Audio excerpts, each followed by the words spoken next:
Estamos en Contexto Global de France 24. Soy Rosa Pérez Masdeu. Vamos con los titulares. La administración Biden impulsa un último gesto diplomático en Medio Oriente antes de entregar la Casa Blanca a Donald Trump. El enviado de Estados Unidos señala progresos en los diálogos en Líbano y planteará la propuesta de tregua a Israel con la duda de si Netanyahu aceptará detener los ataques. Mientras Estados Unidos se proyecta como impulsor de los diálogos de paz en Líbano, ha vuelto a bloquear la resolución para un cese el fuego en Gaza. Usó su poder de veto en el Consejo de Seguridad de la ONU por cuarta vez desde el inicio de la ofensiva israelí. Washington autoriza a Ucrania para utilizar minas antipersonas de fabricación estadounidense en la guerra contra Rusia. Un nuevo giro inesperado en la política de la administración Biden a 2 meses exactos de acabar su mandato.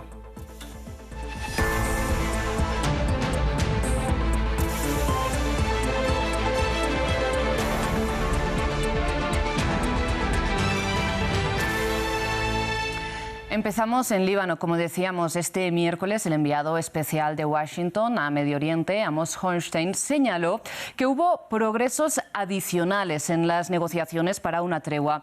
Hoy fue el segundo día consecutivo de reuniones con el presidente del Parlamento libanés, que hace también de intermediario por Hezbollah. Mientras, el nuevo líder del grupo armado, Naim Qassem, declaró en televisión que la paz depende de que Israel acepte ahora el cese total de las hostilidades y la soberanía de Líbano. Y es que el enviado estadounidense se reunirá este jueves con Benjamin Netanyahu, quien no habla de cesar los ataques, sino de ir hasta lo que llama la victoria final. Prosiguen las negociaciones para obtener un cese el fuego entre Hezbollah e Israel en Líbano. Según el enviado especial de Estados Unidos, se han visto progresos en los últimos días y ahora va a presentar el proyecto al gobierno israelí. Del lado libanés, el jefe de Hezbollah, Naim Qassem, reafirmó sus condiciones.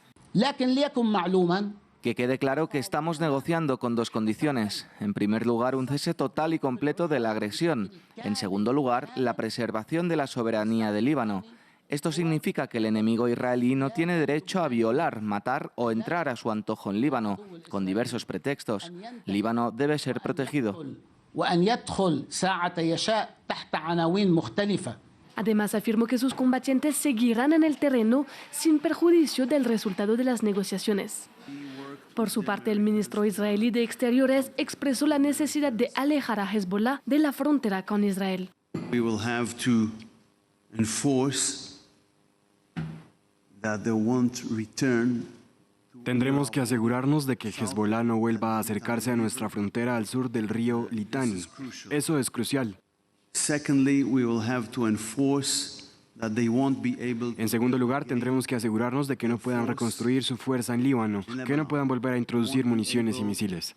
En Líbano, parte de la población no es optimista respecto a la posibilidad de llegar a un cese el fuego. En mi opinión, estas negociaciones no están funcionando. Queremos que funcionen, pero no creo que lo hagan porque Netanyahu insiste y se considera ganador. Desde octubre de 2023, el conflicto entre Hezbollah e Israel ya dejó más de 3.500 muertos del lado libanés, la mayoría civiles, y 45 del lado israelí. Y mientras, como ven, el enviado estadounidense protagoniza una nueva gira diplomática en Medio Oriente, en el Consejo de Seguridad de la ONU, Washington ha vuelto a bloquear una resolución que pedía el cese el fuego inmediato y permanente en la Franja de Gaza. Es ya la cuarta vez que Estados Unidos veta el alto el fuego en el enclave palestino desde que Israel inició su ofensiva hace más de un año. Y sobre el terreno, este miércoles el ejército israelí bombardeó nuevamente Beit Lahia, donde ha matado a decenas de personas, según los reportes médicos que se conocen hasta ahora. Una nueva resolución del Consejo de Seguridad de la ONU que pedía un alto el fuego inmediato, incondicional y permanente en Gaza, tal y como preveía en un texto adaptado por el Consejo de Seguridad en junio pasado, fue vetada este miércoles por Estados Unidos. Durante las negociaciones hemos dejado claro que no podíamos apoyar un alto al fuego incondicional que no permitiera la liberación de los rehenes, porque como ya ha pedido este Consejo, el fin duradero de la guerra debe venir acompañado de la liberación de los rehenes. Esta resolución abandonaba esa necesidad y por esa razón Estados Unidos no podía apoyarla. Una decisión rechazada por otros miembros de la ONU como Francia, que indican que el texto incluía la liberación de los rehenes. Lamentamos profundamente que no se haya podido aprobar aprobar la resolución sobre el alto el fuego, la situación humanitaria en la Franja de Gaza es desastrosa y sigue empeorando día a día. Se ha pisoteado el derecho internacional humanitario.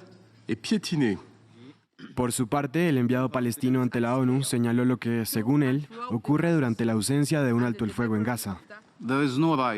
No existe el derecho a asesinar en masa a civiles, no existe el derecho a matar de hambre a toda una población civil, no existe el derecho a desplazar a la gente por la fuerza y no existe el derecho a la anexión. Esto es lo que Israel está haciendo en Gaza. Esos son sus objetivos de guerra. Esto es lo que la ausencia de un alto al fuego le permite seguir haciendo. En paralelo, este mismo miércoles, las fuerzas israelíes mataron a por lo menos 33 palestinos en la Franja de Gaza, mientras que sus tropas avanzaron su incursión al norte del asediado enclave. Nos vamos ahora hasta Ucrania porque el servicio de inteligencia del país denunció que Moscú habría enviado una falsa alarma de ataques sobre Kiev a través de redes sociales, haciéndose pasar por la propia inteligencia ucraniana.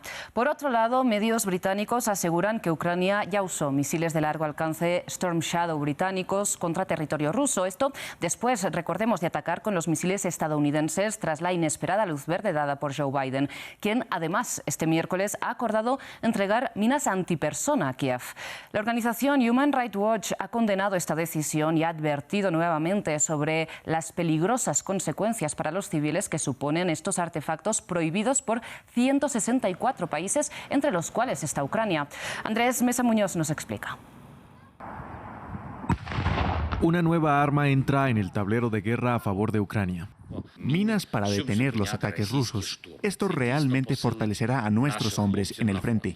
Se trata de minas antipersonales suministradas por Estados Unidos bajo un nuevo paquete de ayuda militar, pero que están prohibidas en 164 países bajo un tratado firmado en 1997, y al que ni Estados Unidos ni Rusia se sumaron, pero sí Ucrania, lo que podría constituir una violación. Según el secretario de Defensa estadounidense Lloyd Austin, estas son necesarias para contrarrestar las cambiantes tácticas rusas. Las minas terrestres que les proporcionaríamos serían minas terrestres que no sean persistentes. Podemos controlar cuándo se activan y detonan automáticamente, y a la larga, eso las hace mucho más seguras que las cosas que ellos mismos están creando por su cuenta.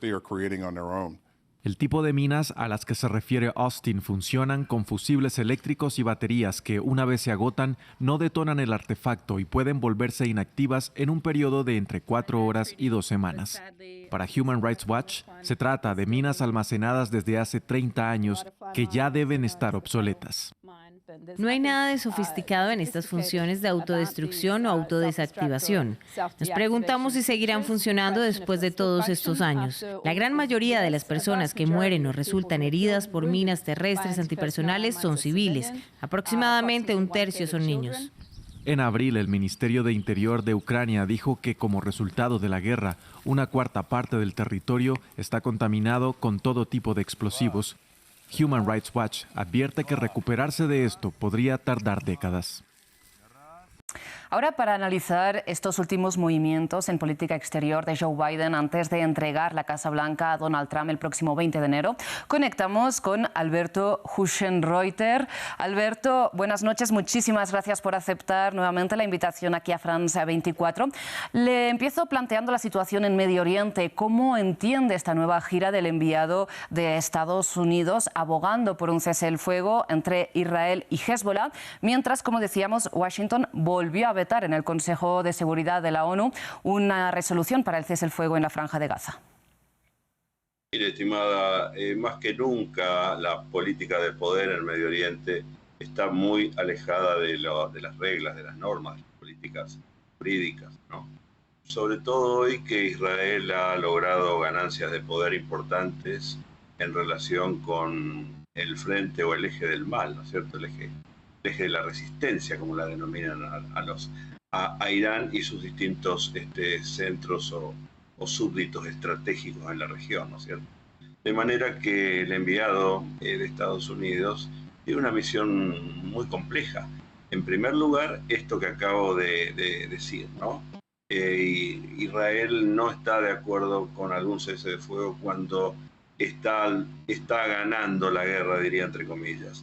Y por otro lado, algo que a veces se soslaya, Estados Unidos ya no tiene el poder que tenía o la influencia que tenía, más que poder, en la región.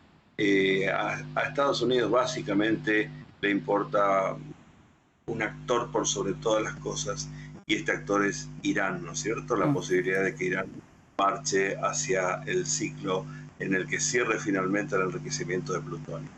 Pero estas situaciones, política de poder, ganancias relativas de Israel en relación con sus enemigos y pérdida de influencia de Estados Unidos, creo que son vitales para entender la situación actual.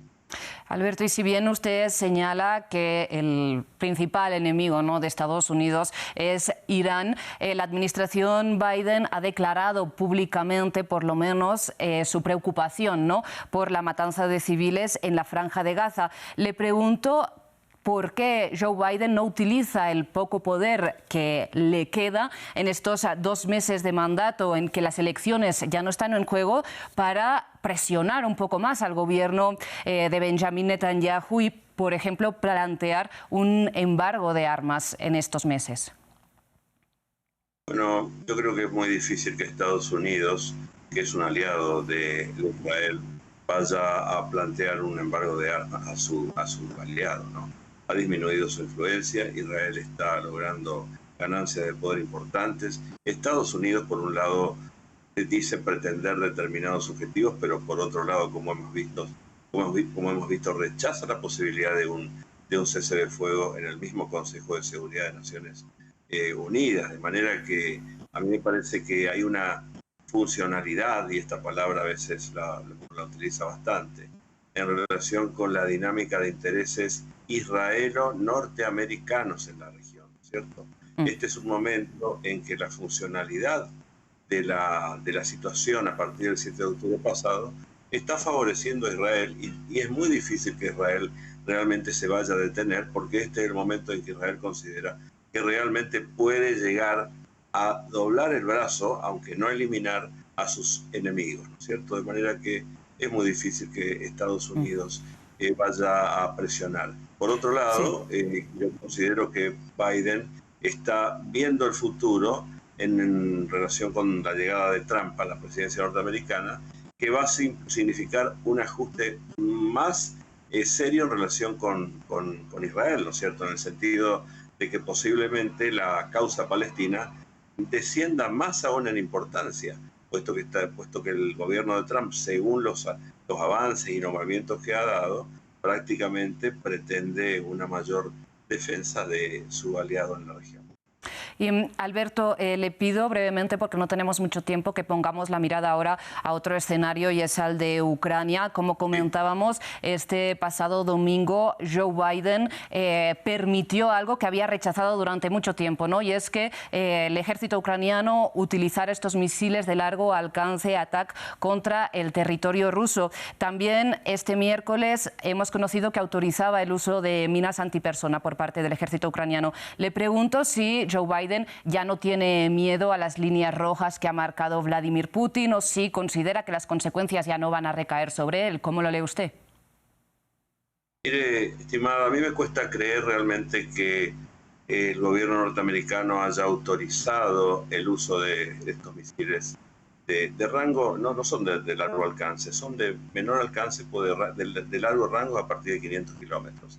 Me cuesta creer que haya autorizado que Ucrania utilice estos misiles contra blancos rusos en territorio ruso si no tiene un estudio de inteligencia en relación con la respuesta de Rusia. Yo creo que Estados Unidos, por ahora, sabe que Rusia no va a utilizar armas atómicas, por ahora. De manera que la movida de Norteamérica me parece que tiene más que ver con una situación que se está planteando. La posibilidad no solamente de derrota de Ucrania, sino también de derrota de la OTAN. Y esto es inadmisible. Muchísimas gracias por acompañarnos esta noche. A continuación, Así es Asia, con Paula Jiménez.